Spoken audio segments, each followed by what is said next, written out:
This is Cerebral Cinema. Movies of the mind. The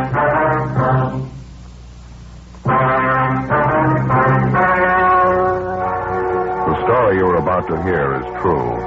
The names have been changed to protect the innocent.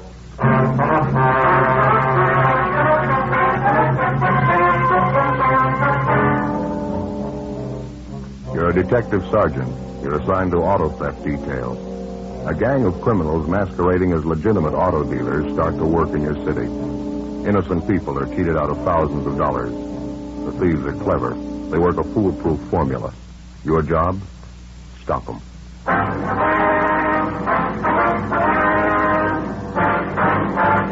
Dragnet, the documented drama of an actual crime.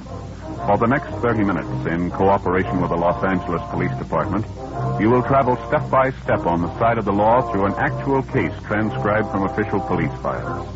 From beginning to end, from crime to punishment, Dragnet is the story of your police force in action.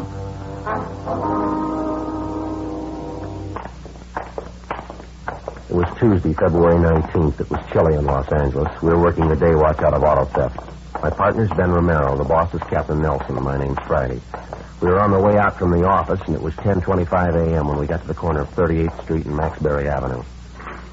The Greenleaf Day Nursery School.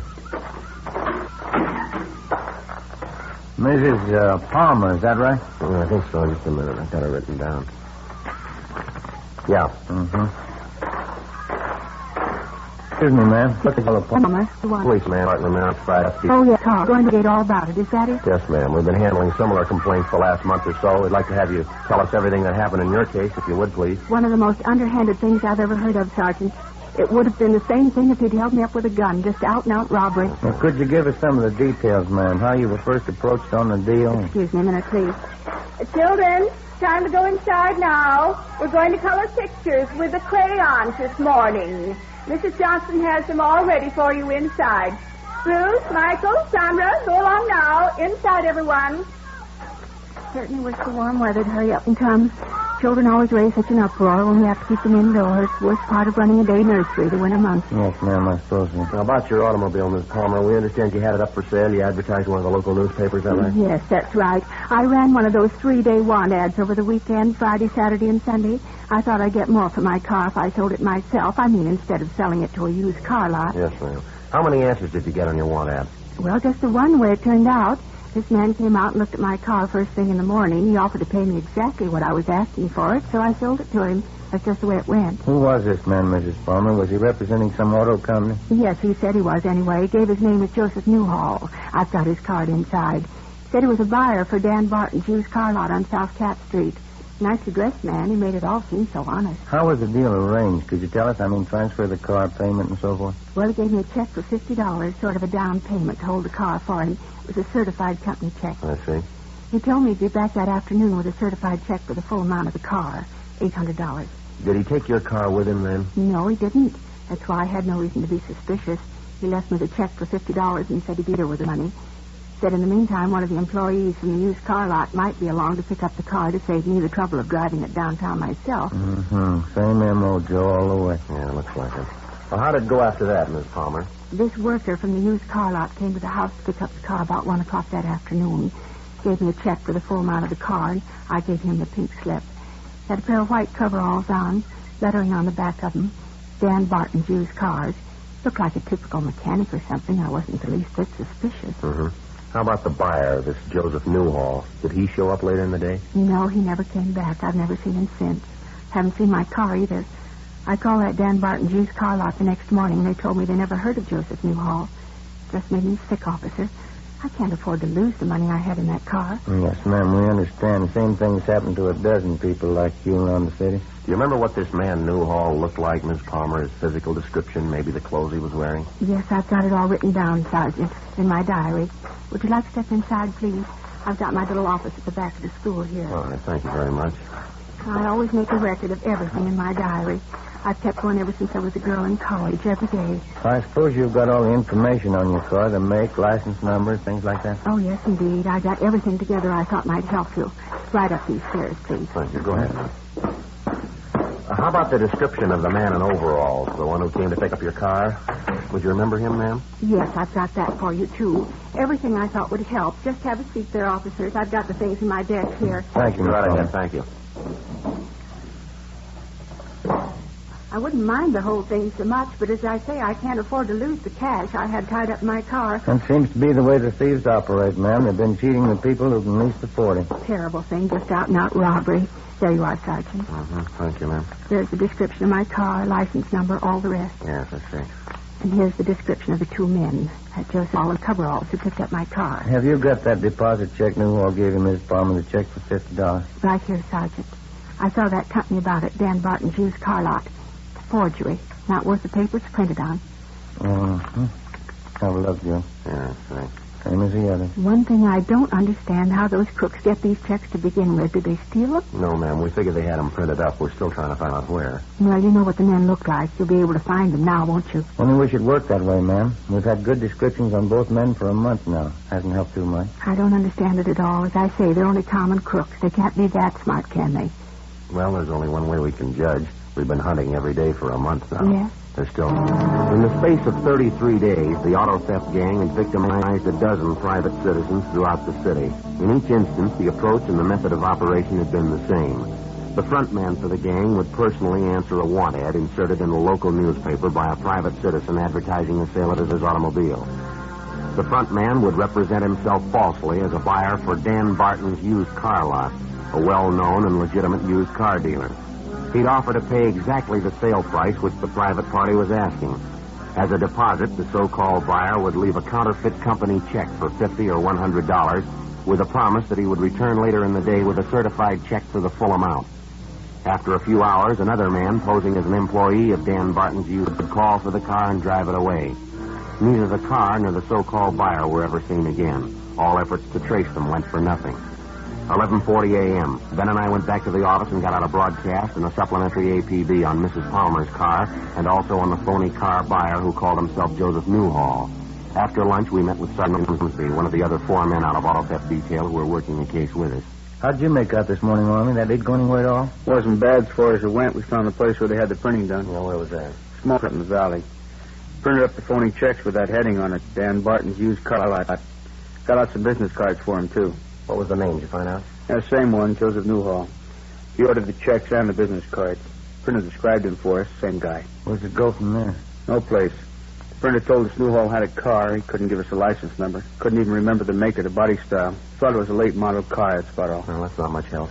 No address on him either. It was a will call order paid for in cash. If Newhall comes back, is it? Yeah, it's covered. I don't figure there's much chance Newhall's going to do that. He ordered enough checks printed up the first time last him a year. Well, I guess that's one lead we can forget. How about that special run the stats office made for us yesterday? Anything come out of that? No, nothing. All the possibles on the list were checked out, all of them clear.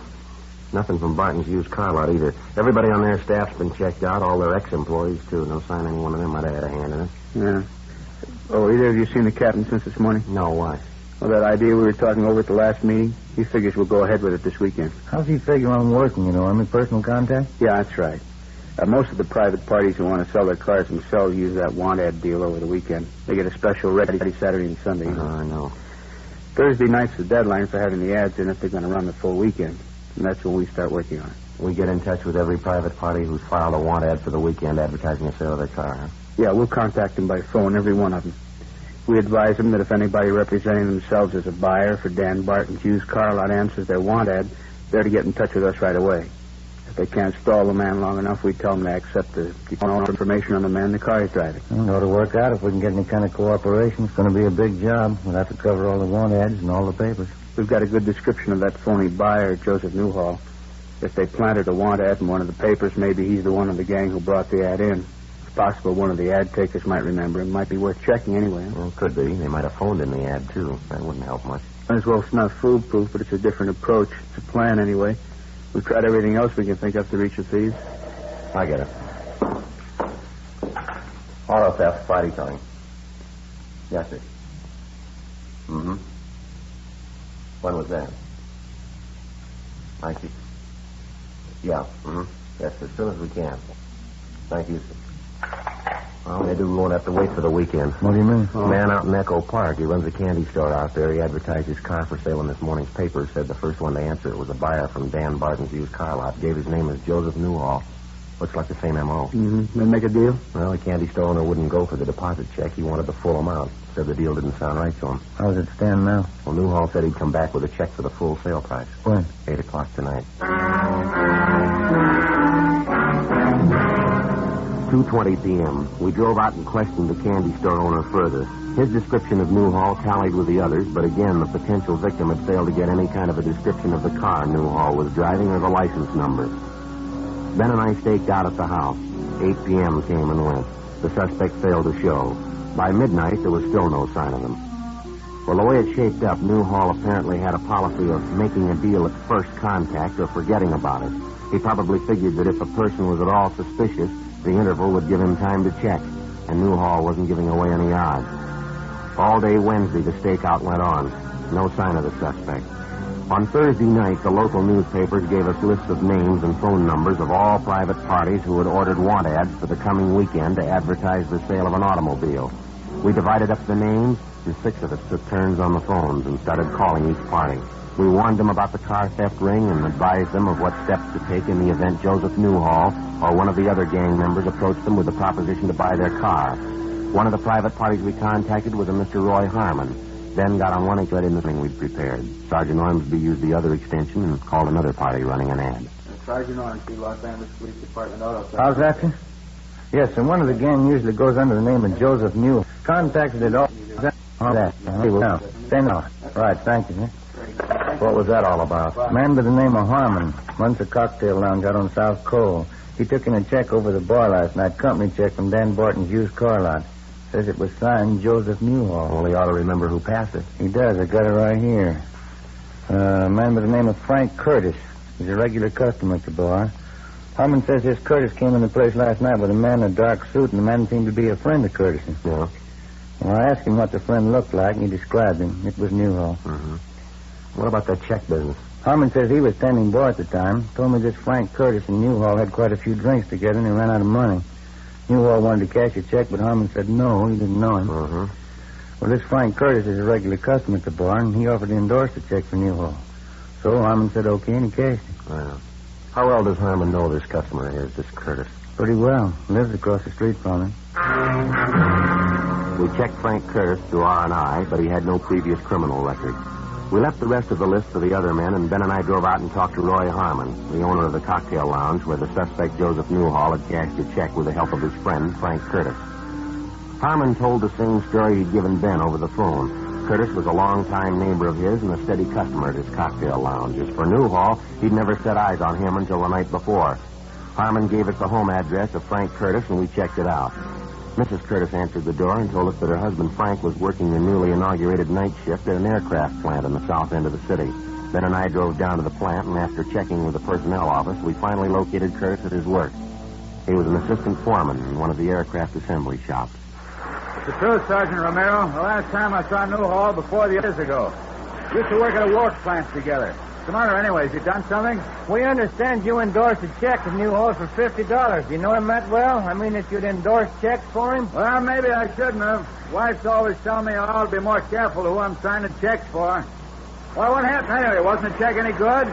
Do you have any idea where we could find this friend of yours, this Newhall? Well, I don't know. During the war, he and his wife lived in this housing project off North Main. I know they moved from that place, though. Yeah. As a matter of fact, old Joe didn't tell me where he was living. I gave him my address, told him to drop over for a beer sometime. Don't remember getting his address, though. Couldn't tell me what this is about, huh? Just a routine check. We'd like to locate Newhall, that's all. Got a few questions we'd like to ask him. Excuse me, we better watch it here, Sergeant. Yeah. Men coming through with that jig there. Okay, fellas, straight on through, all clear. Vertical fin assembly, down to 3. We're getting busy again, all right. Seems like the old swing shift days all over again. War years. Yeah, you mentioned a minute ago that Newhall is married, Miss Curry. Yeah, that's right. What about his wife? Can you tell us anything at all about her? Betty? No, I don't think so. Her and Joe seem to get along all right. Got along pretty well, matter of fact. Nice girl, Betty. I never minded her much. The Newhalls have any children? Do you know that? No kids. Both of them work, her and Joe. Uh-huh. Would you know if Newhall's wife is still working? I don't know. Probably is. But yeah, matter of fact, she is. Joe happened to mention it the other night when we were talking. Just happened to think of it. Well, go ahead. Well, I remember I asked about Betty, and he said she was still working. Same old place, same old job, that's all. Where is this place she works, do you know? Yeah, City Hall. We continued questioning Frank Curtis, and he told us that to the best of his knowledge, the suspect's wife, Betty Newhall, had a civil service rating and that she'd worked as a file clerk in the record room of one of the bureaus in the municipal. The next morning, Ben and I got in touch with the civil service officials at the City Hall, and they got out a tracer on the wife of the suspect. 11:20 a.m. I got it. Auto theft Friday. Yes, sir. How's that? I didn't hear it. When? Yeah, I see. Yes, sir. Right. We'll check with you in about an hour. Bye. I don't know why we always have to do it the hard way. Why? What was it? The call back on Newhall's wife. Most of it checks out just the way Curtis told us. What's the rub? Betty Newhall quit her job a month ago. Hasn't been around, hasn't been seen since. Civil service can't even contact her. What's the deal? She moved. No forwarding address, not a trace of her.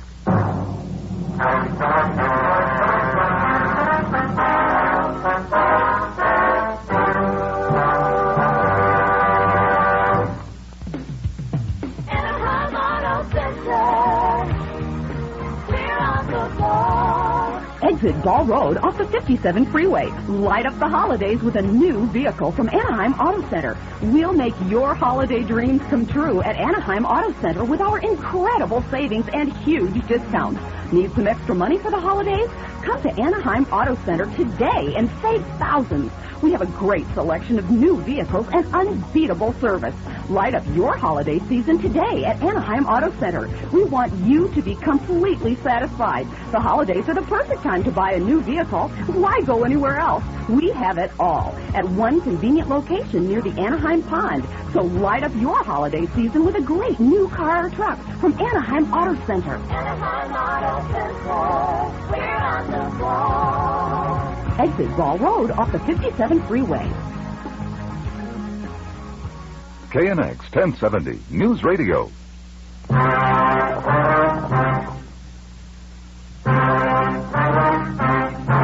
Saturday, February 23rd. The strongest lead we'd had to the auto theft gang began to fade. Mrs. Betty Newhall, the wife of our principal suspect, wasn't to be found. We checked out all her known friends and relatives, the places she was known to frequent. There wasn't a trace of her. Ben got all the available information on her from the Civil Service office, and we got out a broadcast in the supplementary All Points Bulletin.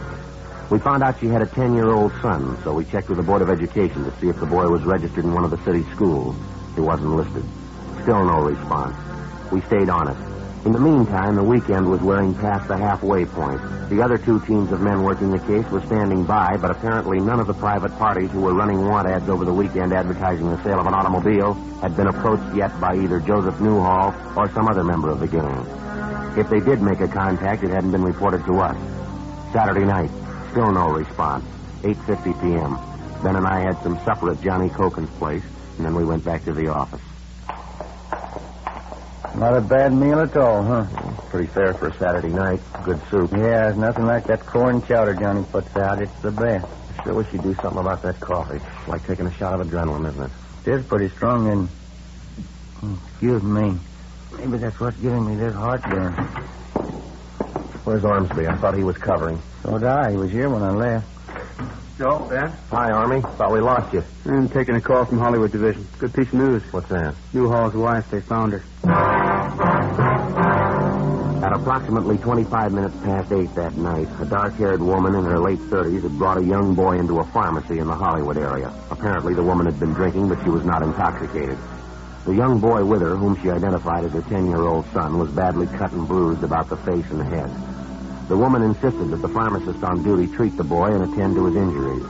After arguing with the woman, the pharmacist called the Hollywood Receiving Hospital. An ambulance was dispatched, and the boy and his mother were there for treatment. At Hollywood Receiving, the woman gave her name as Betty Harrison, and her son's name is George Harrison. But a routine identification check by officers next door at the Hollywood Division Station disclosed her true name as Mrs. Betty Newhall. The desk sergeant ordered her held for interrogation and notified our office immediately. 9:30 p.m. Ben and I arrived at the Hollywood Division. Her boy George, Mrs. Newhall, how did he happen to get beat up like that? Pretty bad for a little fellow. I warned Joe about hitting little George. I told him if he did it again, I'd walk out. Well, I did walk out. I don't care what happens to him. You mean the boy's father did that to him, beat him up like that? He's not George's father. Second marriage. My name used to be Donnelly. I had 2 kids. One died. Uh-huh. When the divorce came through, I got custody of George, and I married Joe Newhall. You know why we're looking for your husband, Ms. Newhall? Yeah, I think so. Why do you think so? Car business. I knew what he was doing. Do you have any idea at all where we can find your husband? I'm not sure. He might be a lot of places. Just can't get over what he did to George. No reason at all. Kid came home and asked if he could go to the show. Husband got up and slapped him. Been drinking quite a bit. He hit the kid with his closed fist, kept hitting him. A grown man slugging a 10-year-old kid like that. I don't care about any man where George is concerned. Nobody's going to treat a kid of mine like that. You said you knew about your husband's dealing in the car business, Mrs. Newhall. How much do you know about it? I didn't have any part of it, I can tell you that much. It was his idea from the beginning, my husband's. Got the men together to work the racket. He made all the plans. He gave all the orders. How is it you quit your job at the City Hall in such a hurry? My husband's idea, I guess. He thought if anything happened, he didn't want to be traced that easy. Then he had to go and get drunk that night. Cash that check. He always did stupid things like that. Mm-hmm. How about the gang your husband has working with him, Ms. Newhall? Can you tell us anything about them? Yes, I can. 3 fellows working with him I know of. Deadman and Curly Reese and Jack Whitmore. Maybe there's someone else besides them, but I don't know of. You know where these men live, ma'am? Where we can find them? I think I do, yeah. I got the addresses at home.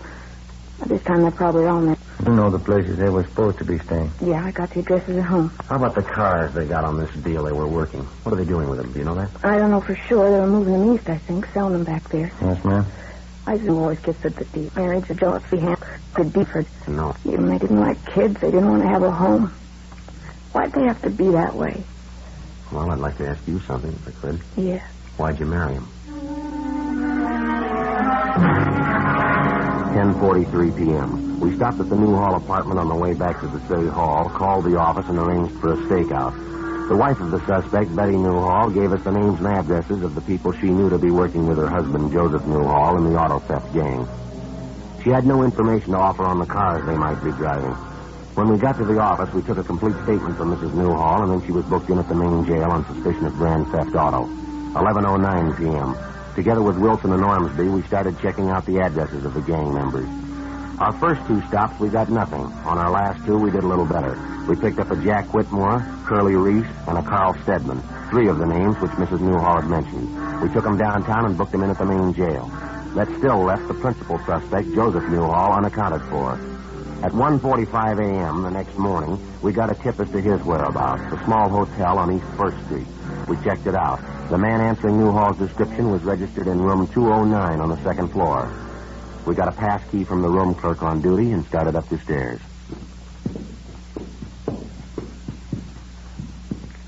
209. Down this way, Joe. All right.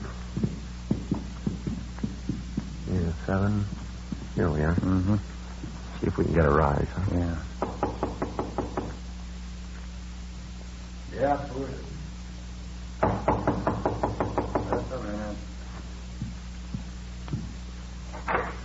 Yeah, it's police officers. All right, hold it there, Mr. Down, Ben. Yeah. Hey, what is this? What's this all about? You generally sleep with your clothes on, Newhall? Look, I don't know what you're talking about. What is this, a shakedown? He's clean, Joe. I'll check his bag. Hey, now, stay out of those things. You haven't got any right breaking in here like this, going through my property. Let's relax, Newhall. This won't take long. 2 full pads of them, Joe. Find them in his suitcases. Company checks. Dan Barton's used car lot. We talked to your friends, mister. We got one side of the story. You want to come downtown and give us yours? You get nothing from me, not unless I see my lawyer. You can't hold me on any charges. Grand theft auto, Newhall. We've got the witnesses. We've got the evidence. If you've got something to say, say it. If you haven't, we'll get along downtown. You haven't got anything on me. You haven't got enough to hold me an hour. We're going to give it a try.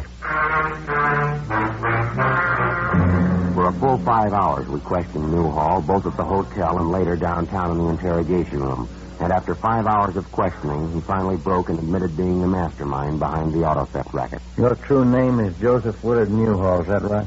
Yeah, that's it. Now, you can't blame the whole setup on me, though. My wife had a hand in it just as much as I did. Well, we've already got her statement. You want to give us yours? Yeah, she's just as much to blame as I am. We didn't hurt anybody anyway. It's just a con deal, that's all. We didn't hurt anybody. How do you figure that? Well, just a simple con deal. People advertising their cars for sale are trying to cheat out a few bucks for themselves. We just outfigured them, that's all. You ready to dictate a statement for us? You know, we outfigured you two. You'd never have reached us if it wasn't for my wife. We'd reach you. Not in 30 years you wouldn't. Where'd you go in circles? Just one hitch.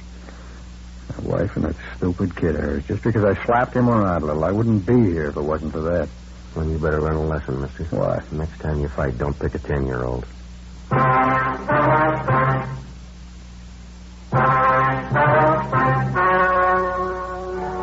The story you have just heard was true.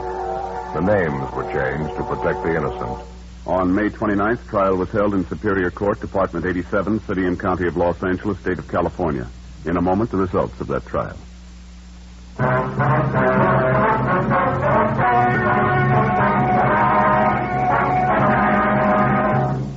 A check of his fingerprints revealed that Joseph Newhall's true name was Joseph Orrin Henderson, and that he had a previous record of forgery and burglary in the state of South Carolina. Henderson, alias Newhall, was tried and convicted along with his associates in the auto theft gang on 8 counts of grand theft and forgery of a fictitious check. They received sentences as prescribed by law. Grand theft is punishable by imprisonment for not less than 1 or more than 10 years. Forgery of a fictitious check is punishable by imprisonment in the county jail for not more than 1 year or in the state penitentiary for not more than 14 years. The wife, Betty Newhall, was convicted as an accomplice and was sentenced to serve 1 year in the county jail. Ladies and gentlemen, our security and the peace of the world are in danger while hundreds of millions behind the Iron Curtain are victims of vicious lies about the United States and other free nations. Join the crusade for freedom through your local crusade committee or by writing to General Clay, Empire State Building, New York City. Make a contribution to its work. Help truth fight communism. Join the crusade for freedom.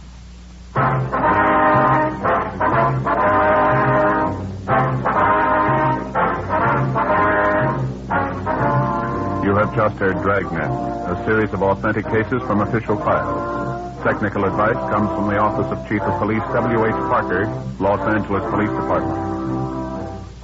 Fatima Cigarettes, best of all king-size cigarettes, has brought you Dragnet, transcribed from Los Angeles.